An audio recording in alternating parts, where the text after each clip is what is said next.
Well, you know, I think nowadays it's very important to educate our volunteers and our administrators. And Mr. Tupurkowski invited me once more to come within the framework of the ASMC course of Olympic Solidarity. So it's really a privilege and an honor to be with the responsibles of the Macedonian sports federations tomorrow and to work with them on the topic of governance, which is a very important topic in the context of sports nowadays.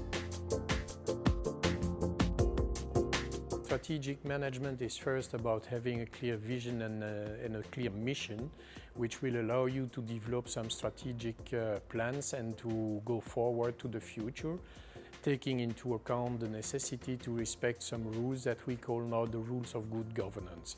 Of course, on Saturday we will deal with the development of the topics, and probably on Sunday we will have some practical exercises just to allow the people who participate in the course to go back to their organizations, to their federations, with new knowledge directly applicable on the field. You know, I would like to say that this is the perfect quadrangle.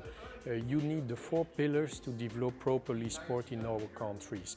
When developing properly, I mean that sport cannot stay alive without the support of governments, but meanwhile sport cannot live without the volunteers and the dedicated paid staffs from sports federations and National Olympic Committee. So I think we have to join hands in a perspective to develop the best possible sport for the people at the highest level, but also at the grassroots level and at the level of schools.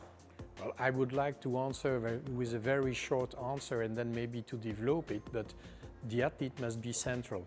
The athlete must be central, which means, in my opinion, that at all levels you have to develop our strategies, you have to develop our governance in order to provide the best conditions possible for the athletes to develop their capacities as athletes, but even later on in a perspective of a dual career when they will leave the athletic floor, the competition floor, to go in a normal life and to then give back to the society those values and those qualities they have developed during their sports career. So I think it's very important to put them in the center.